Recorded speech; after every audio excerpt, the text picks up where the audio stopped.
My name is Ruth. I am very privileged to share my testimony with you.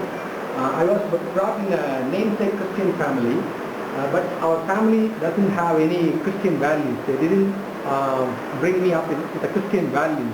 My father was a drunkard. There was always fight in my house. I used to hate my family. When I was studying my 11th standard, I once thought of committing suicide. Actually, when I was studying my 11th standard, I failed in my exam. That's the reason I was thinking of committing suicide. But at that time, I asked my pastor, can I join some Bible college? My intention was not to become a minister of God or serving Jesus, but I was thinking, maybe I will get some peace if I was in the Bible college. So I joined the Bible college.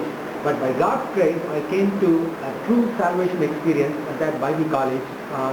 At that time, in the year of 2001, Village Missionary Movement had a big youth meeting in Madurai, in which David Ganesan was speaking. I went with my pastor with a team of youth to that meeting. That was a great changing point in my life.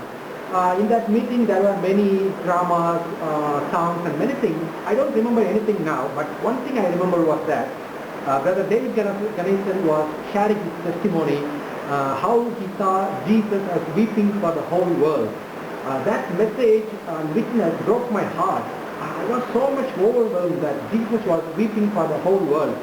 At that time I was thinking what I should do for Jesus. After that meeting, for many years I was keeping on thinking what I'm going to do. Then came a day on 2010 October, I committed for the full-time ministry and I came and joined with Brother David Ganesan. Shall I translate it now? After I joined the Village Missionary Movement, 1 year later, Brother Gareth Bolton came to our ministry to preach the Word of God. That was a great turning point for me. Up to that time, I had a problem in my leg. I had a broken leg in an accident which was not completely restored. I used to worry too much about my leg, what I'm going to do with my limp leg for the Lord. But at that time, Gareth Bolton was sharing his testimony. He showed his feet which was cut in an accident, and he told, though I had a weak one leg, I have a one good leg. He told he will do whatever good he can do for the Lord with a good leg. That was a great challenging time for me. I was free from my worries about my limp leg. I decided from that time I will never worry about my weak leg. To this day, I never gave a second thought about that. It was a time of great freedom for me. From 2011, I went to a mission field called Uslambati. We are reaching nearly 40 villages around that. I began to do my missionary work in the field. I was assigned to a mission field called Uslambati. We reached 40 villages around that town. We worked mainly among the villages where there are no churches. Normally the elders in the villages, they don't give an immediate accent or acceptance to the gospel. But when we gather the children come very responsibly and enthusiastically. We can reach them easily. Normally we gather the children under a tree or under a empty shed and give the word of God and share them the gospel through stories and songs. As you can see, not only the children will come, some curious elders also will come and gather around that place, and it's a great chance to reach them with the gospel also. Then slowly, after some few weeks and months, the elders used to come and share their troubles with me and ask me to come and pray for their problems and visit their house. So this is the way we reach the villages through children and youth. When there are some very good disciples and they want to go to a church, we link them to a nearby church pastor, and that pastor will come and take care of that children and families This is how we normally do the regular field work. Normally, our regular day we have rules and regulations as missionaries to follow. Every missionary is expected to pray for 2 hours, read 20 chapters of the Bible daily, give at least 100 leaflets of gospel to the surrounding places. So we have these daily things and weekly programs of reaching government hospitals, school missions, where we go and get permission from a school to reach the children, like that. Other than these, we have regular small gatherings of meetings for the youth and children and families separately. Other than reaching the children on a weekly basis on their villages, gathering 1,000 children from surrounding villages will have a great impact. They will have different stories with music and food and puppet shows. They will have meetings have a great impact. So we have regular meetings like that. Fundraising. One of the ministry need is money. I want to share how we raise funds for our ministry.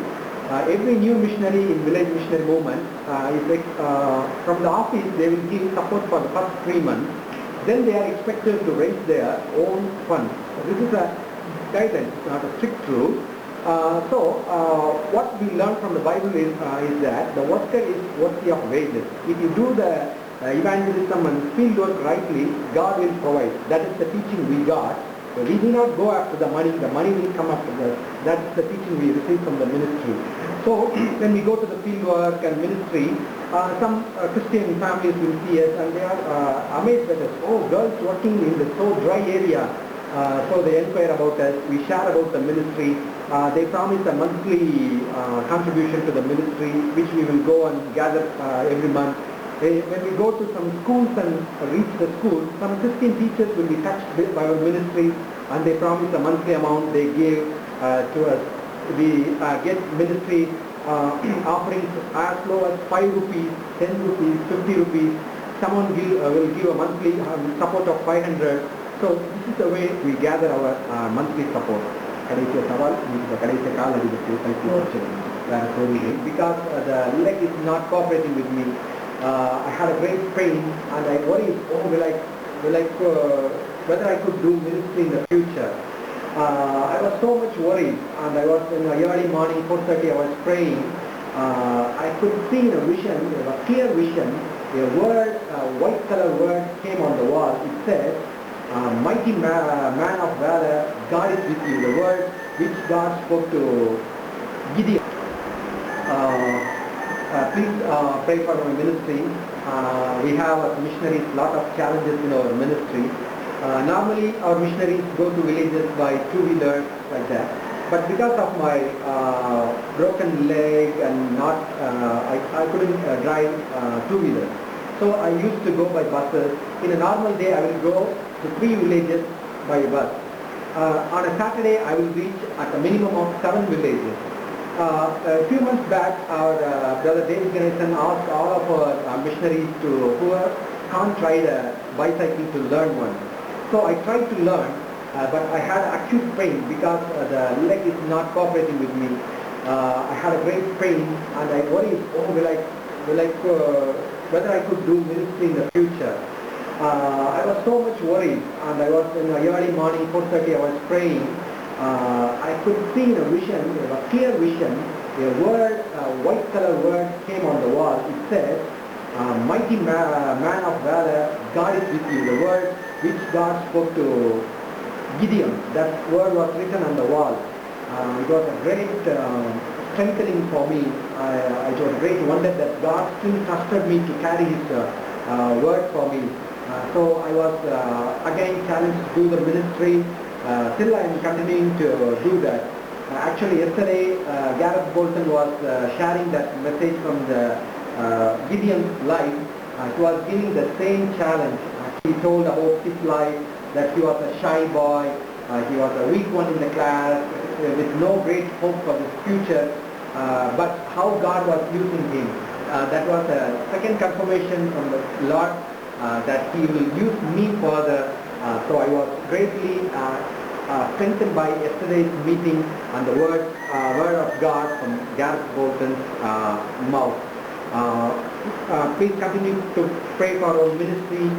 We have many new schemes to enlarge the vision and to enlarge the work.